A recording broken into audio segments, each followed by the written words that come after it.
எஸ்84 தமிழ் நேயர்களுக்கு இனிய வணக்கம்.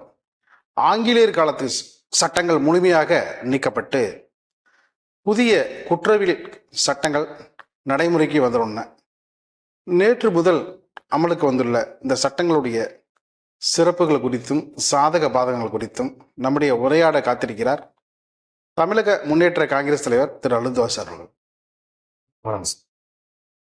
ஆங்கிலேயர் காலம் ஒரு இந்தியாவில் பார்த்தீங்கன்னா பல்வேறு ஆண்டுகள் நீடித்த ஒரு ஆட்சி காலம். அந்த ஆட்சி காலத்தில் பார்த்தீங்கன்னா குற்றங்கள் ஈடுபவர்களுக்கு இந்திய தண்டனை சட்டம், குற்றவியல் நடைமுறை சட்டம், இந்திய ஆதார சட்டம், அந்த சட்டங்கள் மூலமாக யார் யார் குற்ற செயலில் ஈடுபட்டாலும் அதற்கான தண்டனைகளை ஆங்கிலேயர் காலத்தில் வழங்கப்பட்டன. 1947 சுதந்திரம் அடைந்த பொழுது அவர்கள் நாட்டை விட்டு சென்றாலும் அந்த சட்டங்கள் நடைமுறையில் இருந்தன. அந்த சட்டங்கள் முழுமையாக நீக்கப்பட்டு இப்போ புதிய குற்றவியல் சட்டங்கள் நடைமுறைக்கு அமல்படுத்தப்பட்டு உள்ளது. இது குறித்து நீங்கள் என்ன சொல்ல விரும்புகிறீங்க? ஆங்கிலேயர் காலத்து சட்டம், ஆங்கிலேயர் காலத்து சட்டம்ன்றது மக்களை திசை திருப்பதற்கான ஒரு பேச்சு. அது ஏன்னா என்னதை திசை திருப்புறாங்க அதில்?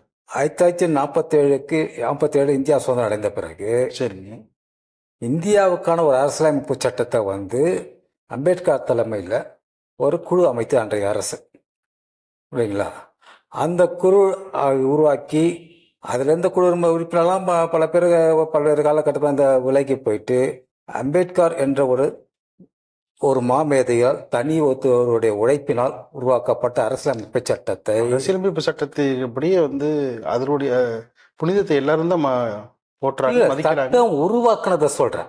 அவங்க அதை சொல்ல வரல, மதிக்கிறாங்க அதை பத்தி பேசல. சட்டம் உருவாக்கப்பட்டது இந்தியர்களால் உருவாக்கப்பட்ட சட்டம். இது ஆங்கிலேயர் காலத்து சட்டம் கிடையாது. ஆங்கிலேயர் காலத்து சட்டம் என்பது ஒரு உதாரணத்துக்காக எடுத்துக்கொள்ளப்பட்டதாக இருக்கலாமே ஒழிய இது முழுக்க முழுக்க இந்தியர்களால், அது அம்பேத்கர் என்ற மாமேதையால் உருவாக்கப்பட்ட தனி மனிதரால் உழைப்பினால் உருவாக்கப்பட்ட இந்த சட்டத்தை இந்திய பாராளுமன்றம் ஏற்றுக்கொண்டு அங்கீகரித்தது. அதன் அடிப்படையில் தான் இந்தியா குடியரசு நாடாக மாறியது. ஸோ இது முழுக்க முழுக்க இந்தியாவுடைய சட்டம் தான் ஒழிய ஆங்கிலேயர் என்ற சட்டம் என்று சொல்வது பொருத்தமாக இருக்காது. ஆங்கிலேயர் காலத்து சட்டத்துக்கு அப்புறம் அம்பேத்கரால் இயற்றப்பட்ட இந்திய பாராளுமன்றத்தால் மக்கள் பிரதிநிதிகள் அங்கீகரிக்கப்பட்ட உருவாகி விட்டது. இப்போ நீங்க சரி கரெக்ஷன் பண்றோம்னு சொன்னீங்கன்னா நீங்க ஆங்கிலேய கால சட்டம் சொல்லக்கூடாது. இந்திய அரசுக்கு உருவாக்கிய அந்த சட்டத்தை நடைமுறைக்கு ஏற்ப நாங்கள் நிகழ்காலத்துக்கு ஏற்ப மாற்றம் செய்து கொண்டு இருக்கிறோம் அப்படிதான் நீங்க சொல்லணும் மொழிய. இது ஆங்கிலேய கால சட்டத்தை மாற்றி அமைக்கப்பட்டு விட்டது இங்க அம்பேத்கரால், இந்திய அரசால், ஜனாதிபதியால் அப்படிதான் ஒப்புதல் கொடுக்கப்பட்டிருக்கு. இது அதுதான் சொல்றேன், மக்களை திசை திருப்பதற்காக உருவாக்கப்பட்ட டைரக்டா அம்பேத்கர் உருவாக்கப்பட்ட சட்டத்தை நாங்கள் மாற்றி அமைக்கிறோம் சொன்னா மக்கள் மத்தியில் ஒரு எதிர்ப்பு கொந்தளிப்பு உருவாகின்ற காரணத்துக்காக, மக்களை திசை திருப்பதற்காக ஆங்கிலேய காலத்து சட்டம் சொல்லிட்டு விட்டுப்பாங்க. அதனால அப்போ அந்த காலத்து உருவாக்கப்பட்டது இப்ப மாத்திரம் என்ன தப்புன்ற ஒரு மனநிலைய எண்ணத்தை மக்கள் மத்தியில் உருவாக்கத்துக்காக வேண்டுமென்றே திசை திருப்பக்கூடிய ஒரு வார்த்தைகளாக தான் ஆங்கில கால சட்டம் பயன்படுத்த வழியே. ஆங்கில கால சட்டம் அதுக்கப்புறம் தான் இந்திய அரசால் உருவாக்கப்பட்டு அம்பேத்கரால் உருவாக்கப்பட்ட சட்டம் அங்கே நடைமுறைக்கு விட்டது. அந்த நடைமுறை சட்டத்தை நீங்க திருத்தம் கொண்டு வரோம் அப்படின்ட்டு சொல்லியிருந்தா அது பொருத்தமாக இருந்திருக்கும் மொழிய. நீங்க அப்படி சொல்லாம ஆங்கில கால சட்டம் சொல்றது அடிப்படையில தவறு ஒண்ணு. இரண்டாவது, அரசியலமைப்பு சட்டத்தின் முதன்மையான நோக்கம் என்னவென்றால் 100 குற்றவாளிகள் தப்பிக்கலாம், ஒரு நிரபராதி தண்டிக்கப்படக்கூடாது என்பதுதான் நம்ம அரசியல் சட்டத்தின் முதன்மையான நோக்கம். தப்பித்தான் இந்த சட்டத்தை நிரபராதி மாட்டிக்கொண்டால் அவன் தப்பிக்கிறதுக்கு உண்டான வழியே, அடிப்படை வழியே இல்லாம போய் கொண்டிருக்க இந்த சட்டத்தினால். அதாவது உதாரணத்துக்கு வச்சோம்னா பின்ன ஒரு குற்றத்தை கைது செய்யப்பட்டோம்னா 15 நாள் தான் ரிமாண்ட்.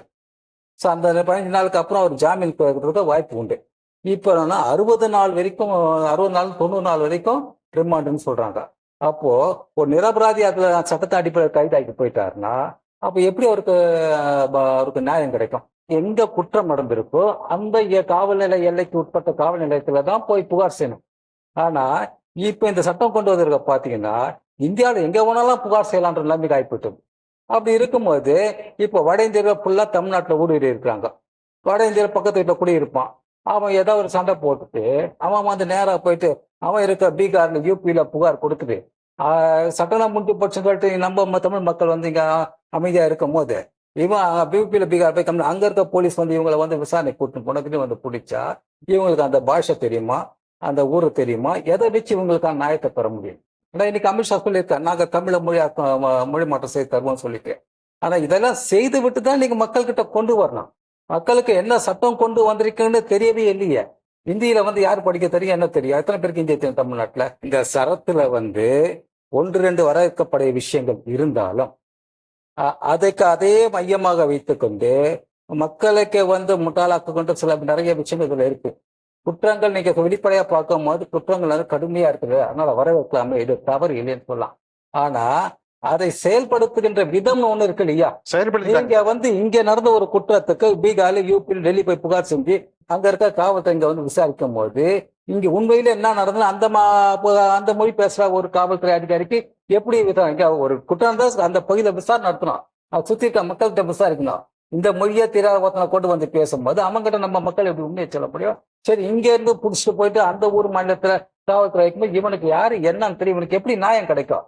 இவனுடைய உரிமையோ குரல்ல நியாயத்தை எந்த பாஷையில சொல்லுவான்? எல்லாரும் படிச்சவங்களா, எல்லாரும் ஹிந்தி பேசுறவங்களா, எல்லாரும் ஆங்கிலம் படிச்சவங்களா? ஆங்கிலத்தை சொல்றதுக்கு அப்பாவி மக்கள், படிப்பறிவில்லா மக்கள் என்ன பண்ணுவாங்க? நீங்க வந்து இது வந்து எவ்வளவு பெரிய முட்டாள்தனம். ஒரு குற்றம் நடக்கிற இடத்திலேயே இதை விசாரிக்கலாம் என்ற உரிமை இருந்தாதான் அது சரியானது. நீங்க எப்படி நாங்க குற்றத்தை கடுமையான தண்டனை கொடுக்குறோம், வழக்கு நீதிப்பாக நீதிமன்றத்து மூலியமா 3 ஆண்டுக்குள்ள நாங்க இது பண்றோம், உடனடியாக விசாரிக்கணும் அப்படியெல்லாம் இது மேம்போக்காக மக்களை வந்து பார்க்கும் போது நல்ல சட்டன்ற மாதிரி தோணும். உள்ளாந்து பார்க்கும்போது இந்த நியாயங்கள்லாம் கிடைக்கிறதுக்கு அந்த பகுதியிலே இருந்து அந்த பகுதியிலே விசாரணை நடத்தினால்தான் அது கிடைக்கும். இவன் அந்த காவல்துறை எடுத்துன்னு போயிட்டு யூபி நீதிமன்றத்தில் கொண்டா இவன் எந்த வகையில பிடிச்சி எங்க போயிட்டு யாரை பார்ப்பாப்பல? மற்ற மக்களுடைய உணர்வுகளுக்கு மதிப்பளிக்கும் வகையில இந்த சட்டங்களை வந்து செயல்படும். அதுல வந்து எந்த மாற்று கருத்தும் கிடையாது. அதையும் வந்து அதுல குறிப்பிடப்பட்டிருக்கு. அதாவது நீங்க சட்டம்னு போட்டுட்டீங்கன்னா அதுதான். இப்போ நீங்கள வந்து திசை திருப்பத்துக்கு சல்ஜா வார்த்தைகளை சொல்றது மக்களை வந்து எதிர்ப்பு உணர்வாக குறைப்பதற்காக நாங்க சரி பண்ணுவோம் சொல்லும் போது இந்த சட்டத்தை கொண்டு வரும் இந்த குறைகளை இருக்கிறதுன்னு கூட உங்களுக்கு தெரியலையா? அப்ப இது தெரியாத அளவுக்கு சட்டத்தை உருவாக்கலுடைய அடிப்படை அறிவு இல்லாம நீங்க எதுக்கு இந்த சட்டத்தை கொண்டு வரீங்க? ஒரு சட்டத்தை கொண்டு வரும்போது மக்களுடைய கருத்து, அதோட சம்பந்தப்பட்ட அறிவுஜீவியுடைய கருத்துக்கள் எல்லாம் கலந்து ஆலோசித்து மக்கள் கலந்து ஆலோசித்து தான் நீங்க கொண்டு வரணும். நீங்க இதையெல்லாம் செய்யாம நீங்க கொண்டு வந்துட்டு எப்படி இது எப்படி இருக்குன்னா, இத முதல்ல இப்படி விட்டு பார்ப்போம், மக்கள் எதுனா இதை அப்படியே கடைபிடிப்போம். அப்படி இல்லைன்னா மக்கள் ரொம்ப இது இருக்கிறாங்களா, அப்போ ஏதோ ஒரு வார்த்தை எடுத்து நாங்க சரி பண்ணுவோம் சொல்லப்பட்டு இது அப்ப இது ஏன் அப்படி தவறு இருக்குது? அப்ப உங்களுக்கே தெரியுது இல்லையா? அப்ப அதை ஏன் அந்த தவறான விஷயத்த மக்கள் மேல திணிக்கிறீங்க? அதை நீங்க அடிப்படையில் நீங்க சரிப்படுத்தணும்ல. அதெல்லாம் சரி பண்ணிட்டு நீங்க சட்டத்தை அமுல்படுத்தணும். இது யாரு பெரிய அளவுல எதிர்ப்பு தெரிவிக்கலையே நாடு முழுவதும். இல்ல, அதுதான் எங்களுக்கு ஆச்சரியமா இருக்கு. பாராளுமன்றத்தில் ராகுல் காந்தி பல்வேறு பிரச்சனைகளை குறிப்பிட்டு பேசினாரு. ஆனா இதை பத்தி பேசவே இல்லை. நீங்க சட்டங்கள் கடுமையா படுத்தும் போது நேர்மையான அதிகாரிகள் சரியாக செயல்படுவார்கள், மோசமான அதிகாரிகள் செயல்படுமா? இதுல லஞ்சம் வந்து அதிகமா தான் பெருகத்துக்கு தான் வழிவகுக்கும் மொழிய மக்களுக்கான நியாயமே கிடைக்காது. 45 நாள்ல சார், 45 நாள்ல தீர்வு கிடைக்கும் சொல்லிட்டு இந்த சட்டத்தினுடைய சரத்துகள் வந்து குறிப்பிட்டு 40 நாள் தான். இது வந்து சட்டத்துல கொண்டு வந்து நடைமுறைக்கு எப்படி சாத்தியமாகும்? நடைமுறை கேள்வியே நடைமுறை சாத்தியப்படுத்துறதுக்கு தான் வந்து இவங்க இந்த வேலை செய்யறாங்க. அதாவது 40 வருஷத்துக்கு 50 வருஷத்துக்கு முன்னாடி பாத்தீங்கன்னா புரட்சியாளர் எம்ஜிஆரே வந்து ஒரு திரைப்பட பாடலை பாடியிருப்பார், பட்டுக்கோட்டை கல்யாணம் வருகிறது. திட்டம் போட்டு திருடுற கூட்டம் திருடி கொண்டே இருக்குது, அந்த சட்டம் போட்டு தடுக்கிற கூட்டம் தடுத்து கொண்டே இருக்குது. அதாவது பாத்தீங்கன்னா நம்மளால ஒண்ணுமே பண்ண முடியல சொல்றேன். ஆனா இன்னைக்கு அப்படி நிலைமை கிடையாது. யார் இது கடுமையான சட்டங்களை வந்து பாயுது, பயப்படுறாங்க நாட்டு மக்கள் எல்லாம். இல்ல அப்ப மக்களை பயமுறுத்தக்கூடிய ஒரு ஆட்சி தேவையா, ஒரு சட்டம் தேவையா? குற்றங்கள் ஈடுபடுறாங்க பயப்படுறாங்க. 2வது கேள்வி அவசரப்படுங்க. 45 நாள்ல நீங்க விசாரிக்கணும்னு நினைக்கிறோம். அப்ப அந்த 40 நாளே விசாரிக்கணும் போது இன்னொரு மாநிலத்திலிருந்து இன்னொரு மாவட்டத்திலிருந்து வர அதிகாரி வந்து அவசர கதியில 40 முடியும்னு சொல்லிட்டு அவசர விசாரிக்கும் போது இதுக்குரிய பாதிக்கப்பட்டது எப்படி உங்க நியாயம் கிடைக்கும், தீர்ப்பு கிடைக்கும்? சார், தமிழ்நாட்டுல கடந்த சில ஆண்டுகளா பாத்தீங்கன்னா பல்வேறு குற்றம் ஈடுபட்டு வடமாநிலத்துக்கு போடுறாங்க. தமிழ்நாடு காவல்துறை இங்க பாருங்க எவ்வளவு விரைவா, அதாவது அந்த விஷயத்துல பாத்தீங்கன்னா என்னுடைய இதுவே நீங்க விரைவா வந்து பண்றாங்க. நீங்க குற்றம் நடந்த இடத்துல இருக்க காவல்துறை அதிகாரி விசாரிச்சது தீர்ப்பு கிடைக்கும். இப்ப நான் தான் ஆரம்பத்தை குறிப்பிட்டேங்க, தமிழ்நாட்டுல வட இந்திய ஏகப்பட்ட பல கோடி பேர் வந்துட்டாங்க. புரியுங்களா? இன்னைக்கு தமிழக மக்கள் யாரு, வட இந்தியர்கள் யாருன்ற தமிழக மக்கள் குறைச்சிட்டாங்க. அவங்கதான் வட இந்திய பாப்புலேஷன் அவங்க அதிகமாயிட்ட மாதிரி ஒரு நிலை இன்னைக்கு இருக்குது. நேத்தி ராகுல் காந்தி ஆவேசம் பேசினா, இதை பத்தி ஒரு வார்த்தை கூட பேசலையா அவரு? என்னுடைய கேள்வி ஆச்சரியமே அதுதான். அது ஏன் அவரு இதை பேசல? அவரை பார்த்து கேள்வி. அவர் மக்களை நான் ஒருத்தங்க, புரியுங்களா? நான் கேட்கிறேன், புரியுங்களா? அவரு ஏன் கேட்கலன்னு ஆட்சியம் எதிர்கட்சியும் பெருசா கேட்கல. ஆனா நீதி வழக்கறிஞர்கள் கோர்ட்ல நீதி வழக்கு போட்டு இருக்கிறாங்க. எல்லா மாநிலத்த வழக்கறிஞர்களும் அந்தந்த போராடுறாங்க, அந்தந்த நீதிமன்றத்தை வழக்கு தொடர்ந்து நிற்கிறாங்க. யாரும் எதுக்கெல்லாம் கிடையாது. சட்டம் என்னை விட தெரிஞ்ச வழக்கறிஞர்கள் தான் அதிகமா தெரியும். அவங்களுக்கு அது தப்புன்றதுனால தான் போராடுறாங்க, நீதிமன்ற வழக்கு போட்டிருக்காங்க. அப்படி இருக்கும்போது ராகுல் காந்தி போராட மற்ற எதிர்கட்சி பிரஸ்தாபம், அதுதான் என்னோட ஆச்சரியமே. ஏன் இவர்கள் அதை பேசல? ஏன்னா அடிப்படை உரிமை வேணும் மக்களுக்கு. எனக்கு ஒரு நியாயம் வேணும். நான் என்ன ஒருத்தன் புகார் கொடுத்துறான், என் தரப்பு நியாயத்தை இங்க இருக்க பகுதி காவல்துறையில என்னால சொல்ல முடியும். இன்னொரு மாவட்டத்திலையும் இன்னொரு மாநிலத்திலும் என்னால போய் எப்படி சொல்ல முடியும்? புதிய சட்டத்தின் கீழ் டெல்லியில் முதல் வழக்கு. சாலையை ஆக்கிரமித்து கடை போட்டு தண்ணீர் பாட்டில் குட்கா விற்ற மீது நடவடிக்கை. புதிய குற்றவியல் சட்டத்தின் கீழ் முதலாக டெல்லி போலீசார் நடவடிக்கை எடுத்துள்ளனர். அதாவது டெல்லி ரயில் நிலையம் அருகே தண்ணீர் பாட்டில் மற்றும் குட்கா விற்பனை செய்யும் கடை வியாபாரி ஒருவர் நடத்தி வருகிறார். அவர் நடைபாதை ஆக்கிரமித்து கடையின் ஒரு பகுதியை அமைத்திருந்ததாக தெரிய வந்துள்ளது. இதையடுத்து அவர் மீது டெல்லி காவல்துறை புதிய குற்றவியல் சட்டத்தின் கீழ் வழக்கு பதிவு செய்தனர். புதிய சட்டம் 285வது பிரிவின் கீழ் இந்த வழக்கு பதிவு செய்யப்பட்டு உள்ளது. 285வது பிரிவின் பொது இடத்தை யாராவது ஒருவர் ஆக்கிரமித்து அதன் மூலம் மற்றவர்களுக்கு அபாயத்தை ஏற்படுத்தினாலோ அல்லது காயம் ஏற்படுத்தினாலோ அவர்களுக்கு அபராதம் விதிக்கலாம். அந்த அபராத தொகை 5000 வரை இருக்கலாம் என்று தெரிவிக்கப்பட்டுள்ளது. இந்த சட்டப்பிரிவின் கீழ்தான் முதல் நடவடிக்கை பாய்ந்துள்ளது என்று குறிப்பிடப்பட்டுள்ளது. அதற்கான செய்தியும் வெளிவந்துள்ளது. இது மட்டும் இல்லை, பல்வேறு விதமான சிறப்புகளை இதுல இந்த புதிய பிரிவுகள், புதிய சட்டங்கள் குறித்து சுமார் 3200 பேரிடம் கருத்துக்கள் கேட்கப்பட்டு சீரமைப்பு பணிகள் நடந்தன. நிபுணர்கள் கருத்துப்படி இந்திய தண்டனை சட்டத்தில் இருந்து 511 பிரிவுகள் பாரதிய நியாய சம்ஹிதா சட்டமாக மாற்றப்பட்டு குறைக்கப்பட்டுள்ளது. அதன்படி புதிய சட்டத்தில் 358 பிரிவுகள் மட்டுமே இருக்கும் என்றாலும் இதில் 21 புதிய குற்றங்கள் சொல்லப்பட்டு உள்ளன. 41 குற்றங்களுக்கு தண்டனை அதிகரிக்கப்பட்டுள்ளது. 82 குற்றங்களுக்கு அபராதம் அதிகரிக்கப்பட்டுள்ளது. 25 குற்றங்களுக்கு குறைந்தபட்ச தண்டனை அறிமுகம் செய்யப்பட்டுள்ளது. 6 குற்றங்களுக்கு சமுதாய பணி செய்யும் நடைமுறை அறிமுகம் செய்யப்பட்டு உள்ளது. 10 பிரிவுகள் முழுமையாக நீக்கப்பட்டுள்ளன. பாரதிய நாகரிக் சுரக்ஷா குற்றவியல் நடைமுறை சட்டத்தில் 484 பிரிவுகள் இருந்தன. அது தற்போது 531 பிரிவுகளுடன் பாரதிய நாகரிக சுரக்ஷா என்று மாறியுள்ளது. 177 பிரிவுகளில் முக்கிய மாற்றங்கள் செய்யப்பட்டுள்ளன. 9 கூடுதல் பிரிவுகள், 39 துணை பிரிவுகள் சேர்க்கப்பட்டு உள்ளன.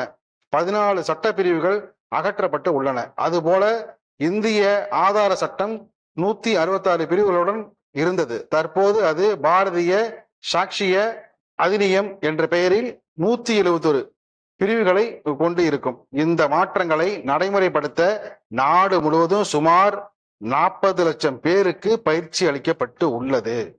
அதாவது என்ன இப்படி நீங்க என்ன போங்க, அதாவது எவ்வளவு தெளிவா சொல்லியிருக்காங்க. இருங்க, வெறும் 140 கோடி மக்கள் வாழ்கின்ற ஒரு நாட்டுல வெறும் 3200 பேருக்கிட்ட கருத்து கேட்டிருக்காங்கன்னு சொல்றாங்க. சரி, அந்த கருத்து சொன்னவங்க அந்த துறை நிபுணத்துவம் பெற்றவங்களா இருக்கட்டும். தொடக்கங்கிறது எப்போதும் சார் கஷ்டப்பட்டுதான் ஆகணும். அந்த தொடக்கம் அந்த தடைகளை மீறி நின்னுட்டா அதை விட சிறப்பான எதுவுமே இருக்காது சார். நீங்க இது வரைக்கும் ஏற்கனவே இந்த சட்டங்கள் நம்ம எடுத்துப்போம், புரியுங்களா? அந்த சட்டங்கள் எவ்வளவு தெளிவான நியாயமா இருந்தது. ஆனா அதுலயே நிறைய ஓட்டைகள் இருக்குது. அதனால குற்றவாளிகளை தப்பித்து கொண்டு மக்களுக்கான நியாயம் கிடைக்கிறது, அது உண்மைதான். அது மறுக்கக்கூடியது இல்லை, புரியுங்களா? அது ஏற்றுக்கொள்ளப்பட வேண்டியது உண்டு. இப்ப நாங்க என்ன சொல்ல வரோம்னா, இந்த குறைகள் எல்லாம் இதுக்கு எல்லாருக்கும் இப்ப நான் சொன்ன குறைகள் உங்களுக்கு சரியா தப்பா? ஒரு இடத்துல நடக்கிற ஒரு குற்றம் வந்து எங்கேயோ ஒரு இடத்துல விசாரிக்கும் போது இரு தரப்புக்கும் எப்படி நியாயம் கிடைக்கும்? அந்த சம்பந்தப்பட்ட அதிகாரி எப்படி உரிய விசாரணை நேர்மையா நடத்தி அவர் தவறா விசாரணை நான் சொல்ல வரல, பட் எப்படி சரியான முறையில் விசாரிக்க முடியும்? அப்படி இருக்கும்போது இது எப்படி ஏற்றுவிடும்? இன்னொன்று வந்து இன்னொரு குறிப்பிட்டிருக்காங்க, மக்கள் அரசோட அனுமதியின்றி போராட்டம் நடத்தினால் கடுமையான தண்டனை வழங்கப்படும். மக்கள் ஏன் அரசை எதிர்த்து போராட்டம் நடத்தணும்? மக்கள் அவர்களுக்கான தேவைகளை, அவர்களுக்கான நீதிய நியாயங்களை அரசு வழங்காத போதுதான் மக்கள் போராட்டம் நினைக்கிறான். எத்தனை மக்கள் போராட்டத்துக்கு வந்துடுறான்னா, அவன் ஆண்டாண்டுகள் அரசுகிட்ட போய் முறையிடுறான், அதிகாரிகிட்ட போய் முறையிடுறான், தன்னுடைய குறைய இது சரியில்லை, இதை செய்யுங்க செய்யுங்க, இது தப்பா இருக்கு அப்படின்னு சொல்லிட்டான். ஒரு கட்டுரை பல காலம் அது குறையிட்டும் அதுக்குரிய அமைதியான முறை தெரிவித்தும் அரசு அதுக்குரிய அதிகாரிகள் அதுக்குரிய நடவடிக்கை ஒழுங்கா எடுக்காதனாலதான் மக்கள் வீதியில இறங்கி போராட வரான். நீங்க வந்து அரசு வந்து சரியான ஒரு விஷயத்த மக்களுக்கான நன்மை நீங்க கரெக்டா செஞ்சு எந்த மக்கள் போராட வர போறான்? அப்போ நீங்க சரியில்லைன்னா மக்கள் போராட வரான். அப்போ அப்படி போராட வர அவனுக்கான உரிமை நியாயத்தை கேட்க வரும்போது அவனை வந்து கொடுங்குற்றாளியா நீங்க அதுக்கு ஒரு கடுமையான தண்டனை நீங்க கொடுக்கணும்னா அப்போ மக்கள் நீங்க என்ன நினைக்கிறீங்க? அப்ப அடிமையா மக்கள்? இந்த சட்டத்தை பொறுத்த வரைக்கும் மேம்பாவுக்காக நீங்க பாத்தீங்கன்னா ஒரு சில விஷயங்கள் வரவேற்கப்படும். அது நான் வரவேற்கிறேன், நானும் வரவேற்கிறேன். தண்டனை கடுமையாகணும், அப்பதான் குற்றங்கள் குறைகள் மாற்று கருத்தே கிடையாது. ஆனால் அதை செயல்படுத்த விதிக்கப்பட்ட மற்ற வரையறைகள் இருக்குங்களா, அது மிகவும் தவறானது, அது நீக்கப்பட வேண்டியது. அதனால மத்திய அரசு விரைவில் இதை உடனடியாக கவனித்து, இன்னைக்கு கூட அமித்ஷா பேட்டி கொடுத்திருக்காரு, நாங்கள் மக்களை எதிர்க்க தெரிவித்திருக்கும் குறைகளை நாங்கள் நிவர்த்தி செய்வோம்னு சொல்லிட்டு. அதை உடனடியாக செய்யுங்க. அதெல்லாம் செஞ்சுட்டு நடைமுறை கொண்டு வாங்க. இதெல்லாம் தவறுன்னு வந்து மக்கள்கிட்ட கேளுங்க. இப்போ இது வரைக்கும் நான் குறிப்பிட்ட இந்த விதி இதெல்லாம் தவறுன்னு சொல்லிட்டேன். இது நான் சொன்னது தவறு, நீங்க சொல்லுங்க. நீங்க சொன்னது கருத்து வந்து சரியா தவறு என்பது நேயர்கள் வந்து பார்த்து தெரிஞ்சுக்குவாங்க. நிகழ்ச்சி பங்கேற்ற தங்களுடைய பொன்னான வருகைக்கு மிக்க நன்றி.